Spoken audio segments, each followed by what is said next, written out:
Yo, what is up, Duval Army? Today we are going through Rematch's latest news article.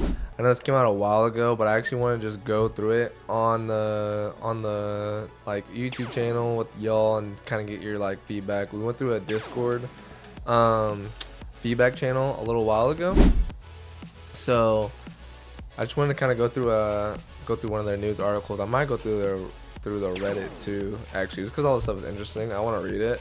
It's fun to get like initial reactions, but I also really want to hear what y'all have to say. So without further ado, let's jump in it. If you like the video, please like, follow. It's all free. It all helps out so much. So let's jump in it, Duval Army. Over 1.8 million players joined the pitch during these 4 intense days. 1.8 million is crazy. And we wanted to thank you all for trying out the game, sending feedback, bug reports, comments. This is hugely helpful for us. Not everything went well though, and we want to point out right away 2 things that we should have done better for this beta. Damn, some accountability up front. First of all, we should have sent patch notes prior to the beta too. These past few weeks have been really intense and we didn't take the time to prepare patch notes, which was a mistake. We intend to be very transparent regarding the game's evolution once we're live. That's good to hear. And this is very important so players can understand precisely what has changed and what are the intentions behind these changes. This is good. This is good that they're saying this. Hopefully they follow through. To clarify this for everyone, at the end of this post, we've listed the main changes to core gameplay that were done between beta 1 and 2. Okay, see, look, so that's good. They're already doing it, even though it literally benefits. I don't even know if it benefits anyone, but it shows them, like it shows the audience, it shows us that they're actually being serious. Once the game launches, we will be patching and updating it very regularly, and we are committed to sharing precise information regarding the changes. Good to know. We'll have to keep eyes out on this. I wonder how easy it's gonna be able to find this information. Whether they're just gonna like post it like right in game, or if it's gonna be like on a website or something. Second, new issues appeared in this beta which were not present in beta 1. Yes, these past few weeks. I will say though, it looked like a cleaner product than the even like the console tech test. There was only like a couple weeks in between the console tech test and beta 2, but it just looked like a cleaner product. If you play the tech test, you'll know what I'm talking about. I don't think I have any clips from it, but it looked like a cleaner product overall. The team has been super busy with preparing for console certifications, adding anti-cheat, and fixing a lot of bugs. And sometimes by fixing bugs, you create new ones. That is true. Coming from a coder. The main issues that were reported to us were the following: server crashes. Yeah, I had a lot of server crashes. This was fixed live. We fine-tuned the density of games per server during the beta, and by the end of the beta, there were much less crashes where the whole team would boot it out of the game. Yes, very true. Had a lot of server crashes in the beginning, and then they kind of went away toward the end, so makes sense. Client crashes, we have identified a couple of causes. This one kind of lingered throughout. I want to say like maybe the last day it wasn't bad. A couple of the causes, one which was linked to our implementation of anti-cheat. These issues will be fixed for launch, so the game should be much more stable then. Anti-cheat is huge. There's like 2 killers for this game, right? Not enough people playing it, so you can't find matches. Queue time's really low. Game getting stale, I think that's way more than 2. But anti-cheat, if people are just like cheating like crazy, I think on Xbox it should be pretty fine, but like for the PC brethren, and if they do launch with crossplay, anti-cheat fucking sucks. That's why a lot of games I just don't even play crossplay, because like people just cheat. I don't even know how you think that's fun either. I really don't understand how people would cheat and like actually have a good time. I'm pretty sure they like pay to cheat too and all that stuff. Desynchronization or network issues. Yeah, obviously players need decent internet connections to play the game in good conditions. That's funny. But in some cases, even players with low latency were seeing these problems. This is a critical point of focus for us. Our servers are running at 60 frames per second to ensure best quality possible, and we are constantly working on netcode improvements. We have already implemented several server optimizations which should improve network issues. We are also working on another fix to improve desyncs. The worst case being when you're goalkeeper. Make a perfect catch only to have a goal scored on you because of a conflict with the server. Yeah, we saw that a couple of times. This fix is making good progress and should be solved for launch. We will be monitoring this extremely closely and aiming to keep improving netcode throughout live development. They need to, absolutely need to, make sure they I don't know what they did, blow the bag on good servers for launch. At least for like the first 2-3 months. Like I know it's gonna suck and they're gonna be hemorrhaging money, but like You gotta do it to get people in the door. Cause if you, I really hope this game does good. And if day one the servers are bad, you're gonna lose so many players that are probably never gonna come back. A lot of people are harsh with games. They'll pick up a game, try it. If it's not good, if it's they'll never play that shit again. So hopefully it comes out with good servers. I'm really hoping for that. I'm really hopeful for this game because the game is fun. I just want it to be playable for everyone there. Matchmaking durations. Some holy okay, yeah.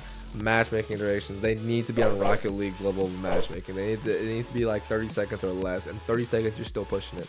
You don't want the player to like get bored at any point and just like dip. Rocket League is so funny because like you'll press play again, and before you even get back to the menu, you're already in another game. Before it's even like a couple of seconds, you're in another game. So you can't even like leave if you wanted to. You're like, oh shit, I'm right in another game. I gotta play again. It needs to be that fast, which it did get to that point during the beta. Yeah. Some extremely long matchmaking durations were happening, especially for players with high MMR. We also fixed this live, and by the end of the beta, the matchmaking durations were much better, with less than 60 seconds of matchmaking on average, even for high-ranked players. Yes, that needs to be the key. I would say 30. Again, another hard mark to hit, 30, but trying to get to 30 would be ideal. From a gameplay perspective, a couple major issues stood out in the feedback.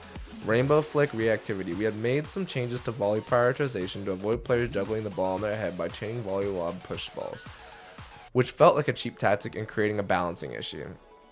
The consequences of these changes was that rainbow flicks felt less reactive. We found different ways to balance the rainbow flick ability while maintaining a good game feel. Okay, so they said they found a different way to balance it. So I guess we'll have to see when launch comes. Mouse and keyboard doesn't affect me because I play on console. We'll still read this. Some bugs were present in the beta build, which prevented players from aiming precisely at 360 degrees using the mouse with no dead zone, making tap aiming overly sensitive and honestly quite painful to use. We have fixed these bugs and introduced a better sensitivity, so mouse aiming will be vastly improved in the next iteration.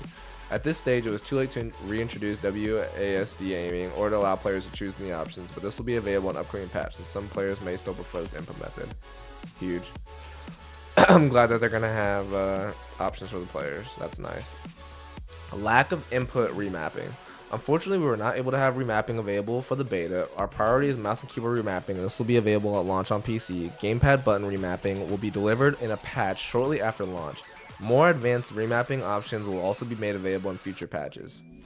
Love it. Love it. Nothing to say here. Just awesome. Just awesome. Giving the players more options is always a good thing.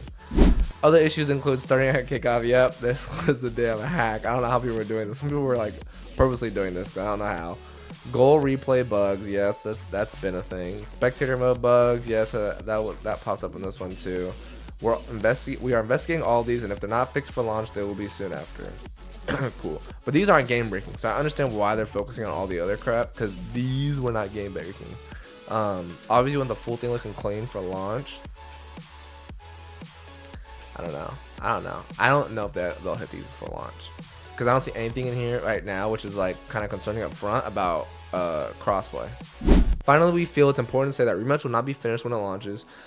Like all works of art, maybe it will never be. That being said, we are strongly committed to improving the game constantly after the game launches, and we are preparing for a dense timeline of patches and updates. This will cover many things. Balancing and tweaking mechanics, changes to existing features, new features both in core gameplay and in meta systems. That's going to be exciting. I hope they have, when they say new features, I hope they just have modes. I feel like a lot of people are like for some reason conflicted on this, but I don't understand why. Like a party mode of 11-on-11, I think that would be fun actually. Quality of life improvements, bug fixing, netcode improvements, etc. We will be sharing more information on the plans for the first season and another blog post before the game launches to share our plans with everyone. Although of course these plans may evolve as we get feedback and suggestions from the community. This is gonna be sick. Roadmap on week of release? Maybe.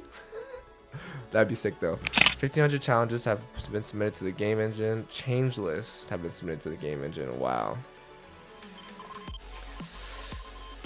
that is insane. So Goalkeeper and Dive. New and shorter invulnerability duration for goalkeepers after receiving passes from teammates, as opposed to intercepting balls from enemies. Long invulnerability is 7 seconds. Short invulnerability is 2.65 seconds. That's pretty sick.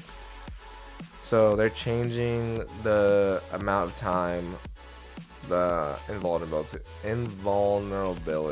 Why is that word so hard to say? So this will be good for like ball hogging basically, which will be nice. When people are trying to run down the clock. Visual feedback for invulnerable goalkeepers. That's good, so we know when someone is invulnerable and when they're not. Hitbox is reworked to hit more targets. Dive has different dynamics and range depending on whether the player is running or sprinting dive range. So yeah, I did notice this because this is all changes that were in beta 2, I'm pretty sure. The outfield dive is a core feature for defenders, and we are going to be working to improve it over the next updates. These changes have made the ability more usable and flexible than in beta 1, but we still have more impactful changes planned in the future. Awesome, I don't mind them updating that. Sliding or tackle dynamics. Sliding tackle movement speed is 5% slower at the beginning of the tackle and also 5% slower at the end of the animation. Yeah, I think slide tackle is at a fine spot too. Like I told you guys, if you guys watched the Discord video, it's like, it's all pretty, I feel like it's all pretty balanced right now. Hindering body block. Fix of a bug that deactivated the hindering effect during ability execution. Fix for a hindering effect on the goalkeeper in defensive mode. Opponents could go through them. Oh, I never saw that. That's interesting. Standardized push ball south dynamic with controlled version, same duration, smoother exit speed. Volley lob push ball prioritizes target further ahead from 0.3 to 0.4 seconds to prevent spam while keeping chainable actions. Volley aerial push ball corrected, player lands properly behind impact point before redirecting. I mean, I never noticed these issues, but I mean, that's nice that they're fixing them. But that's just how engaging the game was. I didn't even notice this crap, honestly. It was just so fun. It was just so fun during the beta. If you guys haven't played the beta or just thinking about playing this game and you made this far into the video, which I don't know why you're watching this if you haven't played it or even interested in it, play this game, dude. It's so fun. It's so fun. Fix for ignoring ball status and extra effort. That's cool. I like it. I love it. Minimum volley duration increased from 0.3 to 0.33 to allow for better control and trap and shoot power. Volley traps at high height are now 10% stronger. Oh, that's sick. That's sick. So I think that means that they're gonna volleys are getting a buff with this right here. And I don't know if this was in the beta or not. I mean, our volleys were absolutely wrecking in the beta. But I think a lot of people were just trying to learn how to play goalie. Shot power is no longer influenced by player or ball speed if shot power is very low. Oh, interesting. Okay. I never did like a super low shot power. But that's interesting. Short tap A or X or cross plus square dynamic tweak. Same distance before the ball stops, but it reaches that point faster. The ball slows down more at the end. Okay. I like this though. The short tap was kind of like wonky. I was like, I didn't really have a point of using it, but I did like it when it like if it goes to a point faster and then slows down. I like that better than how it was. It seemed like it was really slow. And I don't know, again, I don't know if this will change the beta or not. I never use this in game. I only use this in free play. Standardized stamina cost. Stamina cost for dash and dribble standardized to 0.75. Previously dash was 1 and dribble was 0.25. Holy. Max stamina value is 10. Okay, and the rest of this is mouse and keyboard. Okay. Yeah, no, this is gonna be sick when the full game comes out. I definitely gotta look at the. I really want to see what their like next article is gonna be. Hopefully, I don't think they'll have a roadmap, but it's probably gonna have some cool stuff, like I said, and they'll talk about what's gonna come with the game. Thank you for watching this this video. If you have comments on anything here, I'd love to hear them. So please drop them down in the comments and dude, let's discuss. This is sick. I'm hyped for the game. If you're just hyped for the game, put that down in the comments as well. But thank y'all for watching. Appreciate y'all and Duval Army. We out.